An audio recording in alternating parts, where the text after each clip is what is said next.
La película de Los Vengadores estuvo a punto de ser una película muy diferente. En algún momento, no solo iba a ser dirigida por el director de Iron Man, Jon Favreau, sino que además iba a incluir a la avispa en lugar de la Viuda Negra, y Red Skull sería el villano principal en vez de Loki, sin mencionar que Edward Norton regresaría como Hulk. Así que vamos a analizar qué ocurrió detrás de cámaras para llegar a la película que vimos y también lo que pudo haber sido Los Vengadores. Cuando Jon Favreau firmó para dirigir Iron Man, originalmente planeaba incluir a El Mandarín como el villano. Sin embargo, el escritor de cómics Mark Millar lo convenció de no hacerlo, argumentando que el personaje era demasiado fantasioso para el enfoque más realista de Favreau. En su lugar, Favreau cambió al villano por Obadiah Stane, después de que Jeff Bridges fuera elegido para el papel. Aunque Stane originalmente iba a ser el antagonista en la secuela, el plan era guardar al Mandarín para la tercera película. Favreau explicaba que, una vez que personajes como Thor y toda la magia fueran introducidos en el UCM, Mandarín y Anillos Mágicos no se sentirían fuera de lugar. En la visión de Favreau, la tercera película también habrían sido Los Vengadores, y él planeaba dirigirla. Pero después de Iron Man 2, todo cambió. Durante las negociaciones para que regresara, Favreau sintió que Marvel le ofreció un pago muy bajo, lo que lo hizo sentirse poco valorado después de ser clave en el éxito de la primera película. Aunque finalmente llegaron a un acuerdo tras negociaciones difíciles, Marvel decidió que no quería volver a pagar tanto a un director. En su lugar, optaron por buscar a alguien emergente a quien pudieran pagar menos. Ese alguien fue Joss Whedon. La tensión también era mutua. Marvel, supuestamente, interfirió mucho en el trabajo de Favreau en Iron Man 2, convirtiendo la película en una especie de promoción para los Vengadores y obligándolo a trabajar sin un guión completamente terminado. Decepcionado con el resultado y frustrado por la interferencia creativa, Favreau ya no tenía interés en dirigir a los Vengadores, si eso significaba pasar por lo mismo. Más tarde diría que pasar de crear ese universo a solo interpretar a Happy Hogan en Los Vengadores se sentiría extraño. Para el guión, Marvel contrató a Zak Penn, quien ya había trabajado en El Increíble Hulk. Su versión de Los Vengadores tenía grandes diferencias. Pasó 4 años escribiendo y reescribiendo el guión mientras la fase 1 del UCM seguía evolucionando. Al igual que Favreau, Penn tenía dudas sobre cómo encajar los elementos fantasiosos de Thor con la tecnología realista de Iron Man. Por eso, redujo significativamente el papel de Thor e incluso pensó que debía debutar primero en su propia película antes de aparecer en Los Vengadores. Además, Loki aparecía mucho más tarde en la historia. Desde el inicio, la idea era que el Capitán América fuera el eje de la película. Querían mostrarnos a Steve Rogers tratando de encajar en el mundo moderno, caminando por Nueva York, teniendo un momento tranquilo en una cafetería con una mesera que después vuelve a aparecer en la batalla final, revisando archivos de S.H.I.E.L.D. para encontrar pistas sobre Peggy Carter y descubriendo que Bucky Barnes estaba registrado como soldado perdido. Incluso había escenas más largas donde lo veíamos salvando civiles en plena batalla de Nueva York.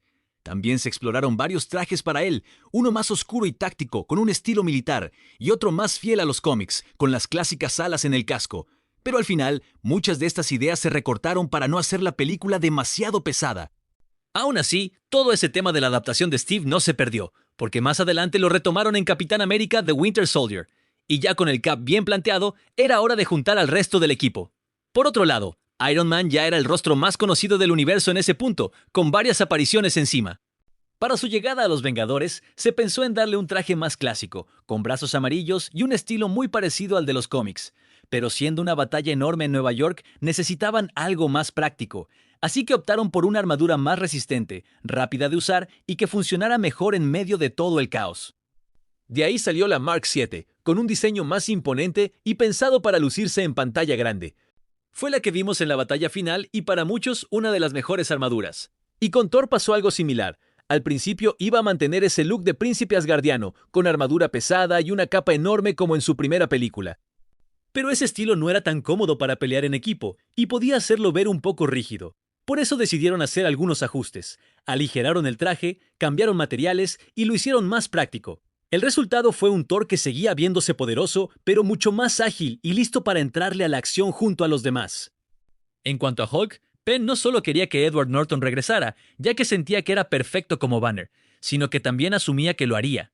Sin embargo, Marvel decidió no traerlo de vuelta por diversas razones. En primer lugar, Norton pidió reescribir el guión de El Increíble Hulk de Zak Penn, lo cual, siendo justos, tanto el director de la película, Louis Leterrier, como Kevin Feige de Marvel consideraron necesario, ya que también sentían que el guión necesitaba mejoras. Sin embargo, Aunque Norton reescribió el guión antes de la producción, continuó haciendo cambios por su cuenta durante el rodaje, lo que, según se reporta, generó tensiones entre él, el director y otros miembros del elenco. Cuando el montaje final de la película omitió muchas de las escenas que él había escrito, Norton amenazó con no promocionar la película si Marvel no volvía a incluir dichas escenas. Tras separarse de Norton, Feige criticó al actor al enfatizar la necesidad de reemplazarlo con alguien que representara la creatividad y la esencia del resto del elenco de Marvel. Al quedarse sin un actor para interpretar a Hulk, Penn reescribió el guión de Los Vengadores de modo que Banner casi no apareciera en la película, y en su lugar se centró en escribir escenas únicamente para Hulk, incluyendo una en la que desata el desastre en Nueva York. Esto ya había sido anticipado por el director de El Increíble Hulk, Louis Leterrier, al final de su película, ya que dejó intencionalmente la última escena de forma ambigua. De esta manera, si Marvel decidía convertir a Hulk en el villano de los Vengadores, algo que Leterrier consideraba que debía hacerse, la última toma de Banner abriendo los ojos y sonriendo podría interpretarse como que ya no podía controlar a Hulk, obligando así a los Vengadores a unirse para detenerlo. Finalmente, Norton fue reemplazado por Mark Ruffalo, lo que obligó al estudio a rediseñar una vez más a Hulk, pero esta vez haciéndolo más parecido al actor que lo interpretaba, además de que Ruffalo realizó él mismo la captura de movimiento. Para Iron Man 2, originalmente se le ofreció el papel de Black Widow a Emily Blunt, pero no tuvo más opción que rechazarlo debido a conflictos de agenda con la película de los viajes de Gulliver, proyecto al que estaba obligada por contrato. Después de que Scarlett Johansson la reemplazara, ella también tuvo problemas de agenda para la película de los Vengadores, lo que generó preocupación sobre su disponibilidad. Ante esto, se consideró eliminar a su personaje del guión y reemplazarlo con la Avispa, quien en los cómics fue miembro fundadora del equipo. Sin embargo, a diferencia de los otros personajes, que ya habían sido presentados en películas previas de Marvel, la Avispa habría debutado en Los Vengadores, lo que habría requerido más exposición para explicar orígenes y poderes, así como desarrollo de personaje para darle un arco adecuado, y esto habría sido a costa de los demás personajes. Como se diría después, se había sobrecompensado y reescrito la película para que girara en torno a la Avispa, papel que querían que interpretara Zooey Deschanel. Incluso el entonces vicepresidente de Marvel Studios, Jeremy Lacham, llegó a comentar que la Avispa era el personaje más divertido de toda la película, y además estaba muy bien escrita. Sin embargo, una vez que se resolvieron los problemas de agenda de Scarlett Johansson, ya no fue necesario apresurarse a reescribir el guión nuevamente para reincorporar a Black Widow en la película. En un principio, Natasha Romanoff iba a seguir con el mismo estilo que traía en Iron Man 2, mismo peinado y un traje que la hacía ver más como agente de S.H.I.E.L.D. que como una superheroína tal cual. Pero decidieron cambiarlo. Querían que se sintiera más parte del equipo y sobre todo que su traje funcionara mejor en las escenas de acción. Así que lo rediseñaron y terminaron con un look mucho más sencillo, práctico y totalmente enfocado en pelear y moverse con libertad. Si te está gustando el video, no olvides dejar tu like y suscribirte al canal para no perderte ninguno de los próximos videos. Y aunque Hawkeye fue introducido en Thor, aún no se sabía mucho sobre la versión del personaje en la gran pantalla antes de Los Vengadores, por lo que no se escribió una historia de origen detallada para él, pero al igual que con la Avispa, se dieron cuenta de que no podrían incluir mucho de eso debido a las limitaciones de tiempo. Al inicio, su diseño incluía unas gafas tácticas y un uniforme con un toque más militar. De hecho, ese look alcanzó a aparecer en algunos materiales promocionales. El detalle es que las gafas le tapaban mucho la cara y le quitaban expresividad, y el traje se sentía muy genérico, como de soldado cualquiera. Así que decidieron irse por algo más simple, un chaleco ligero y los brazos descubiertos, logrando que su estilo como arquero se viera mucho más claro y reconocible en pantalla.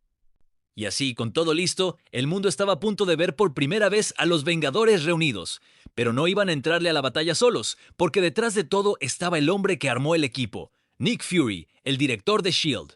De hecho, en los primeros artes conceptuales se llegó a pensar en algo mucho más parecido a los cómics, con agentes usando uniformes más llamativos, incluso con guantes blancos y colores más brillantes. Pero al final decidieron bajarle a eso.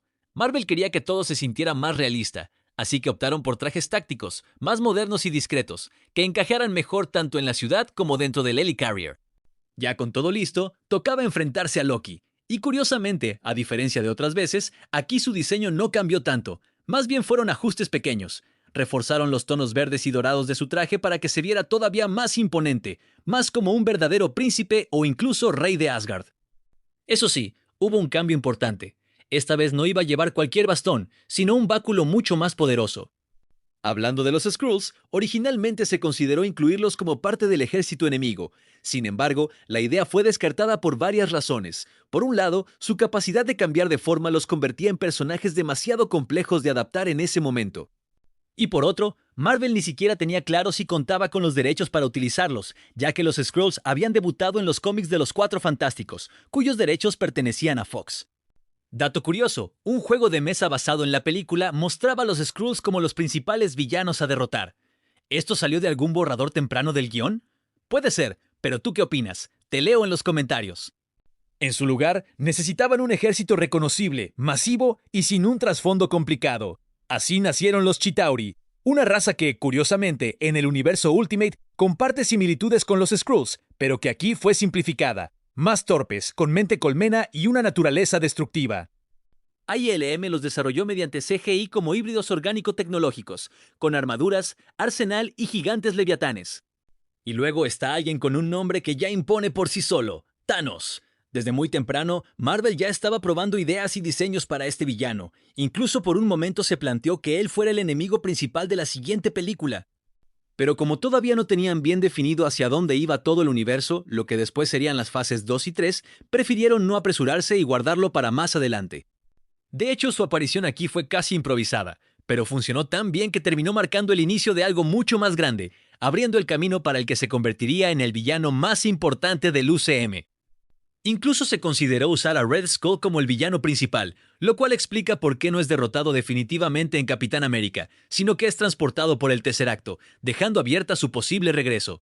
Incluso Hugo Weaving, quien interpretó a Red Skull, comentó que firmó para 3 películas, asumiendo que regresaría como villano en Los Vengadores. Una vez que Joss Whedon fue contratado para dirigir y revisar el guión de Penn, fue muy crítico con él y le dijo a Kevin Feige que fingiera que ese borrador nunca había existido, optando por empezar desde cero.